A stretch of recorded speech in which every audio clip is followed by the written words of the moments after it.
langu Amina Salim Khalfan, ni makamu mwenyekiti Jumuiya ya Wanawake wa Kiislamu Zanzibar.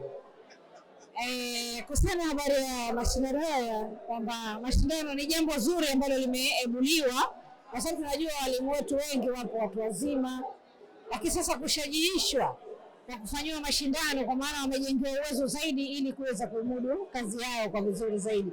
Kwa kweli ni jambo lililofikiriwa, ni jambo kubwa sana na jambo zuri sana ambalo litaweza kuinua walimu wetu, kwa sababu wanashughulika na watoto wa karne ya sasa hivi. Kwa hiyo mbali ya kuongeza uwezo wa kuhifadhi, lakini sasa tunawaomba walimu wazidi zaidi baadaye kuwajengea uwezo wa mbinu za ufundishaji kwa hii Qur'ani kama watu wazima, kwa sababu tunajua tulivyosoma sisi mbinu za usomeshaji hazikuwa zikitumia hizi ala za ICT na vitu vingine.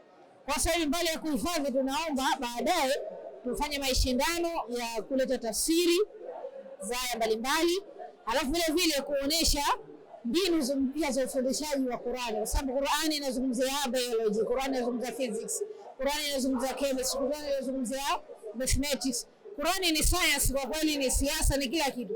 Kwa lazima sasa baadaye, baada ya kuhifadhi, walimu waelewe tafsiri na walimu wajengewe uwezo wa kufundisha Qur'ani kitaalamu zaidi, kisayansi zaidi, kwa sababu Qur'ani yenyewe ni science. Kwa hiyo tufundishe Qur'ani kisayansi. Kwa hiyo haya yatawezekana kufanywa mashindano kama haya.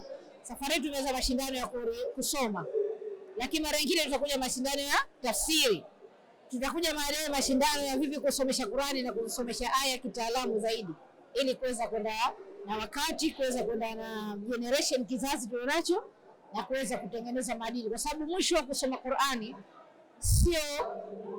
sio kwamba tumemaliza kusoma Qur'ani. Qur'ani ina focus kutengeneza watu wenye tabia njema, kama vile alivyosema Allah Subhanahu wa Ta'ala, na alipoulizwa Bibi Aisha radhiallahu anha, alipoulizwa kaifa kana Rasulullah sallallahu alaihi wasallam, akasema zilikuwa tabia zake ni Qur'an.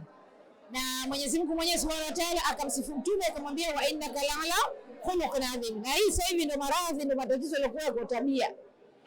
Mporomoko wa maadili unasababisha tabia njema za watu kupotea. Kwa hiyo tulipofanya mashindano ya Qur'ani kama hivi, alhamdulillah nchi nzima imejaa mashindano ya Qur'ani, tukaenda kwenye tafsiri zikaeleweka na mbinu zikaanza ufundishaji wa kisasa wa kileo, na nafikiria tutaweza kurudisha jamii kwenye maadili ya ustaarabu wa Kiislamu na hasa wa Kitanzania na wa Kizanzibari kwa ujumla. Kwa mimi nashukuru sana jumuiya hii ya Kidundo kuiona hii fursa ya kuwasimamia zaidi watu wazima, kwa sababu nao wanajiona sasa, kwa maana kwamba watajiona watu wazima 16 hivi tuna hadhi na tunaweza kucompete, kushindana na kuweza kuingia kwenye mrengo wa elimu za kisasa.